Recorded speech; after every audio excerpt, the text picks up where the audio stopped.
All right, let's call Ernesto. It is Saturday morning. I got kind of trapped in my house. There's some people over for a small get-together, so I wasn't really able to do much. But I did get to participate in a few things, and I did a word search, and I won a gift card. So woo! But let's call Ernie and let's record that phone call. Let's see how it goes. Call Ernesto. Calling Ernesto, mobile. I'm also on the way to the bank right now, so go to the bank and then come back and just grind out some home drops. What's up, What's up? Welcome to Nate's vlog. How are you doing today, Ernie? Fantastic. Yeah, You're heading somewhere again? heading to the bank. I gotta deposit a. Oh, I thought you said the bank. I was like, geez. No. Never home. Go back home, edit vlog from yesterday, edit Hungry and Bored and get that up, and then finish as much as I can today because I gotta pack, wash, and then be in Sacramento again Sunday, Monday, possibly Tuesday and Wednesday. All right. After the 6 months, then, and they're willing to do that, cool. But like right now, I have no time to do it. That's a lot of work. Dude, that is a crap ton of work. Because that would be every weekend, immediately driving straight out to the Bay Area to, you know, gather shot lists, scout different locations. Then I got to film them at their house, go to all the locations that are meaningful to them. Yeah, that's a lot of work. It's a crap ton of work. Yeah. What are you doing today? Nothing really. Just running around doing stuff around the house. Had guitar practice today. Praise team practice today. That's it. Cool. Did you go yard selling this morning?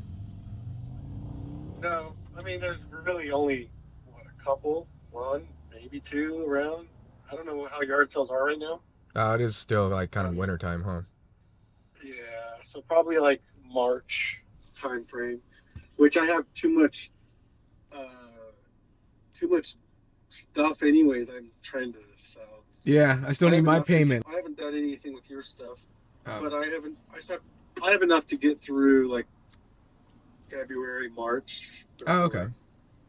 Alrighty. Cool. Well, that's a conversation with Ernesto, guys.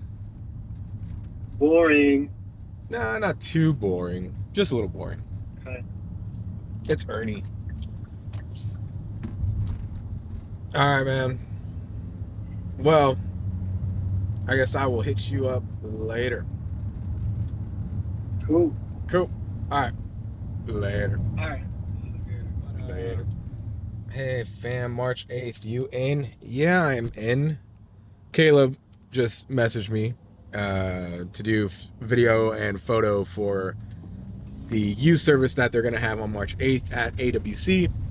Little does he know that I already told David I'm in, so I'll be there doing photo and video on March 8th. If you guys want to come out and support, come to AWC, March 8th, 7 p.m. Be there. But anyway, so Ernie, me and him, Ernie's my uncle. So Ernie's my uncle, and one of the coolest uncles I have. All my uncles are cool. So Ernie is the uncle in which we started Hungry and Bored together. We also used to commute to House of Blessings together every Sunday until he left and broke our hearts. But that's okay. You know, it's Ernie. I still love him. But no, Ernie's a cool guy. Cool cat. He's single, ladies. He's single. I'll throw his Instagram up. All right, welcome to Driving with Nate. So back to Ernie. So Ernie has always been that geeky uncle. He modded an Xbox. He's the tech nerd guy, and I've pretty much learned majority of the techie stuff that I know from him growing up. Ernie is also the individual who helped me launch Turtle Crew Productions. And the way he did that was when I started, it was during COVID. So a little story time here. We started during COVID. 2019, when everything first started, or like the things were happening, they started closing down the churches. I worked at Stanislaus Recovery Center as a clinical services technician. Yeah, I believe that's it. So CST. Yeah. And so there is where one of my co-workers, her name was Veronica, her father was the pastor of a church out in Waterford. And during that time, I was, teaching classes and everything like that. And one of the classes that I taught was on media, how to run media for churches. I still do. Not as much, but I do provide media training and stuff like that for Pro Presenter, for Easy Worship, little things like that. Even if you're just using a PowerPoint, like, hey, it is what it is. That's what happens. Veronica. And during this whole time, I was doing media trainings.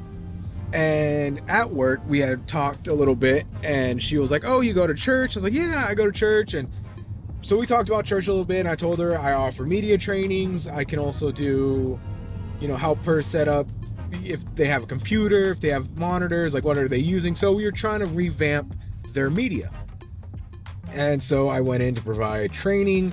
And at that training, we started to discuss the idea of, hey, with everything going on, would you be willing to record our services? Now, granted, recording services is easy. You put the camera on a tripod, you hit record. This was the beginning stages of my videography experience. In the past, at Modesto Jubilee, I ran cameras, sound, media, lighting. I ran it all.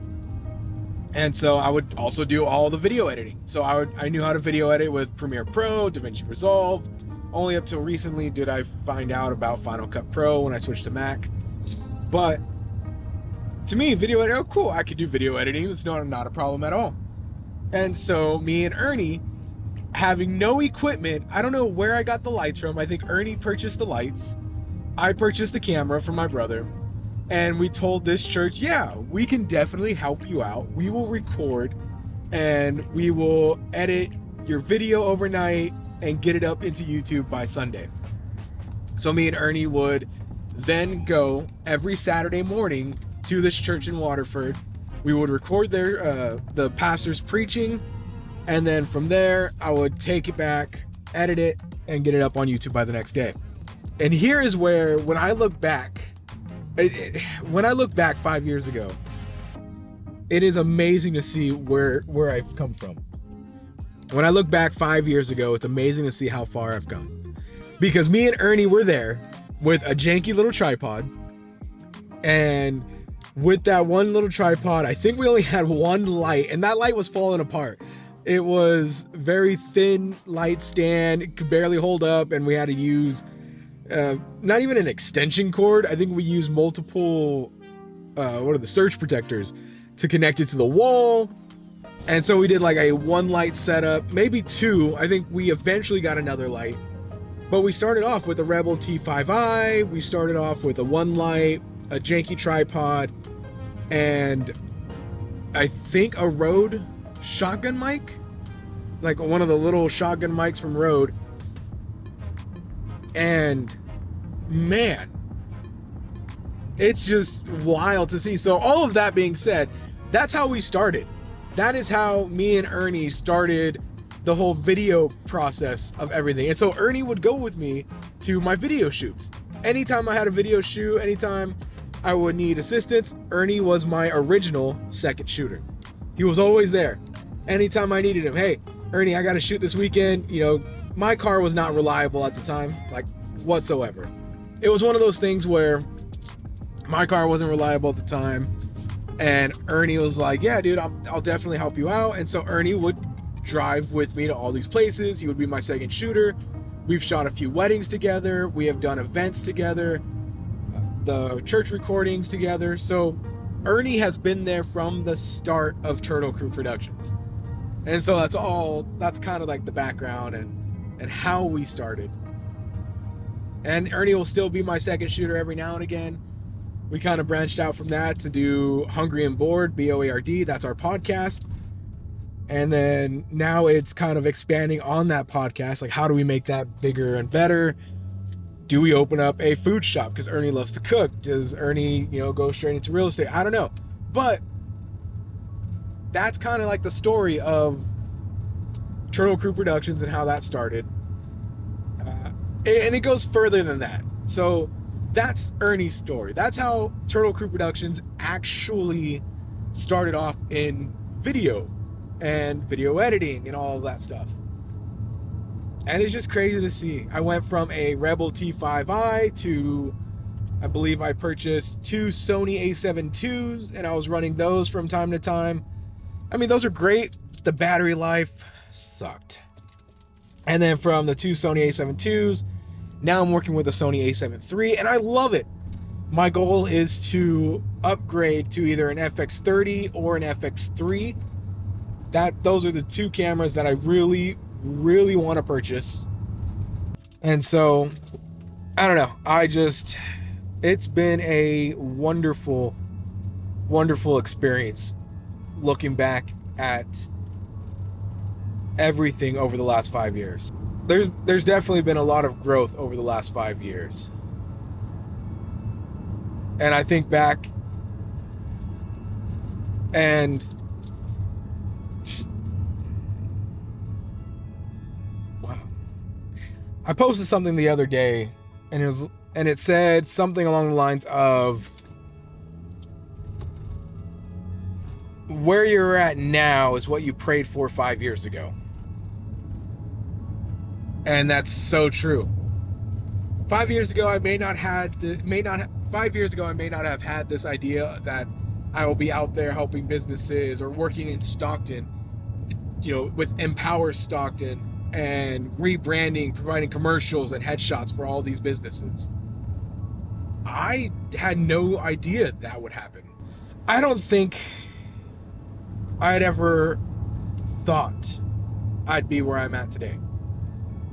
Looking back over the 5 years, there has been a lot of struggle, a lot of hurt, growth,